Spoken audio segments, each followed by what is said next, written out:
టీవీ45 news కి స్వాగతం. సంధ్య theatre ఘటనలో గాయపడి కిమ్స్ లో చికిత్స పొందుతున్న శ్రీతేజ్ ను పరామర్శించి కుటుంబ సభ్యులకు ధైర్యం చెప్పారు మాజీ మంత్రి హరీష్ రావు నేతృత్వంలోని బీఆర్ఎస్ నేతల బృందం. మాజీ మంత్రి ఎమ్మెల్యే హరీష్ రావు మాట్లాడుతూ దురదృష్టకరమైన ఘటనలో గాయపడిన శ్రీతేజ్ ను కేసీఆర్ సూచనతో బీఆర్ఎస్ నేతలం పరామర్శించామన్నారు.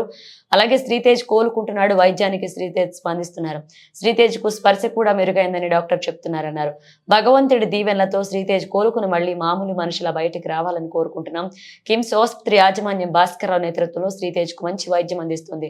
తొక్కిసలాటలో మరణించిన రేవతికి మా ప్రగాఢ సానుభూతి. తాను మరణిస్తున్న కొడుకు శ్రీతేజ్ ను రక్షించుకోవడానికి రేవతి పడ్డ తపన మనం చూశామన్నారు. రేవతి అందరి మనస్సును కరిగేలా చేసింది. ఇక్కడ రాజకీయాలు మాట్లాడే సందర్భం కాదు. ప్రతిపక్షాలపై సీఎం రేవంత్ నెపాన్ని నెడుతున్నప్పుడు రాజకీయాలు మాట్లాడలేక ఉండని పరిస్థితి. సంధ్యా థియేటర్ ఘటన జరిగి 10 రోజులు సీఎం మంత్రులు స్పందించారు. గురుకులాల్లో చనిపోతున్న పిల్లల కుటుంబాలను రేవంత్ రెడ్డి ఆయన మంత్రివర్గం ఎందుకు పరామర్శించలేదన్నారు. గురుకులాల పిల్లలు మాతృమూర్తుల శోకాన్ని సీఎం ఎందుకు గుర్తించడం లేదన్నారు. చట్టం అందరికీ సమానమే అంటున్న సీఎం రేవంత్ కొండారెడ్డిపల్లిలో మాజీ సర్పంచ్ సాయిరెడ్డి ఆత్మహత్యకు కారణమైన వారిని ఇంతవరకు ఎందుకు అరెస్ట్ చేయలేదన్నారు. సాయిరెడ్డి రాసిన ఆత్మహత్య లేఖలో ఉన్న తన సోదరులపై రేవంత్ రెడ్డి ఎందుకు చర్యలు తీసుకోలేదన్నారు. రేవంత్ రెడ్డి సోదరులను కనీసం పోలీస్ స్టేషన్ కూడా పిలవరా? సినీ ఇండస్ట్రీ రాష్ట్ర ప్రజల ప్రభుత్వం చర్చల గురించి రాష్ట్ర ప్రజలు ఏమనుకుంటున్నారో అందరికీ తెలుసు. ప్రేమానురాగాలతో మనసులో గెలవాలి కానీ భయాందోళన సృష్టించే కాదు అన్నారు.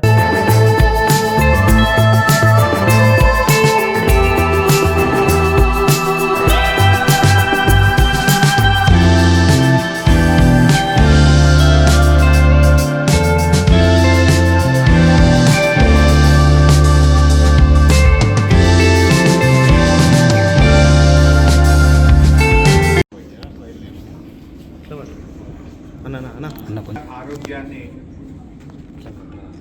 ఎలా ఉందని వారు తొందరగా రికవరీ కావాలని చెప్పి కేసీఆర్ గారి ఆదేశాల మేరకు ఈరోజు వారి కుటుంబ సభ్యుల్ని పరామర్శించడం జరిగింది.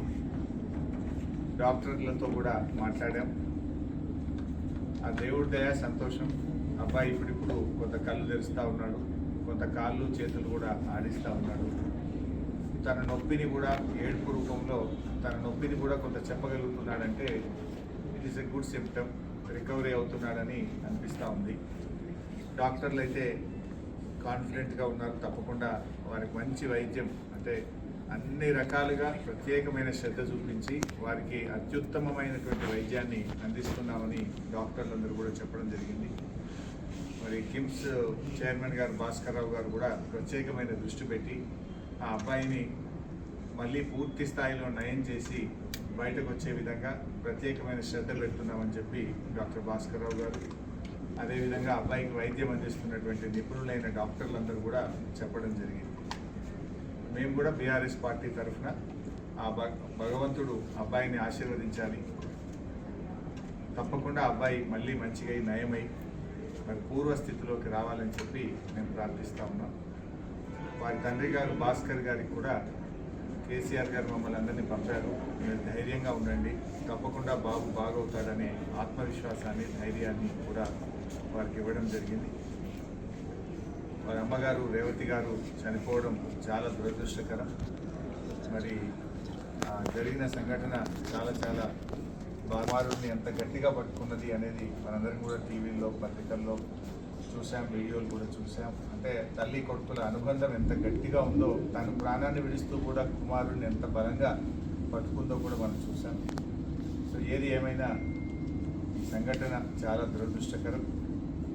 రేవతి గారి మృతికి ప్రగాఢ సానుభూతిని తెలియజేస్తూ శ్రీతేజ్ తొందరగా బాగై నయం కావాలని ఆ భగవంతుని బీఆర్ఎస్ పార్టీ పక్షాన ప్రార్థిస్తుంది. సీఎంతో ఫిల్మ్ ఇండస్ట్రీ మీటింగ్ జరిగింది, సెపరేట్ అయిపోయింది.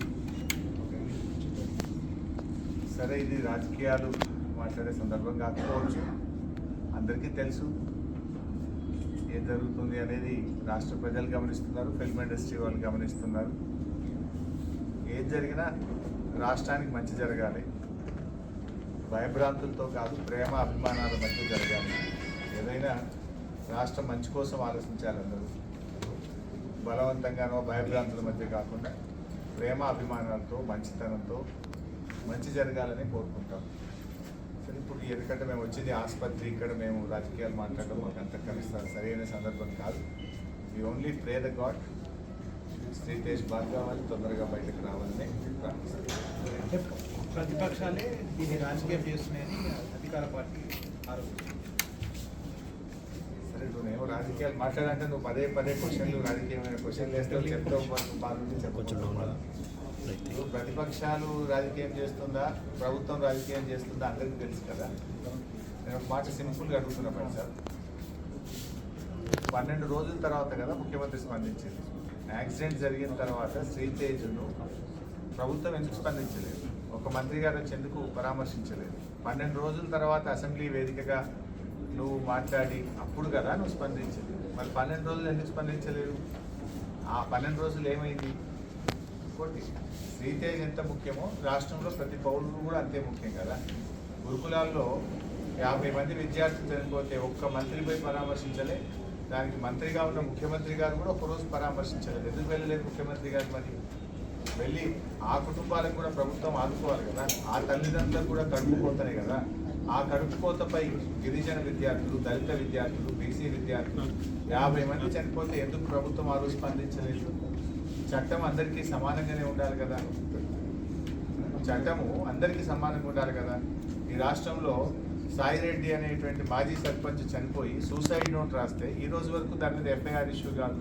ఈ రోజు వరకు దాని మీద కేసు నమోదు కాదు. బాధితుల్ని ముఖ్యమంత్రి తమ్ముళ్ళని అరెస్ట్ చేయలేదు. నువ్వు చట్టానికి అందరూ సమానమే అన్నావు.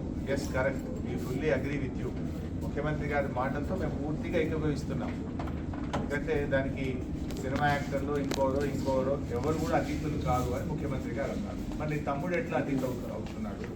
నీ తమ్ముడు మరి వల్లనే నేను చనిపోతున్నా అని ఒక మాజీ సర్పంచ్ చనిపోతే దాని మీద ఎందుకు కేసు ఈరోజు నమోదు కాదు?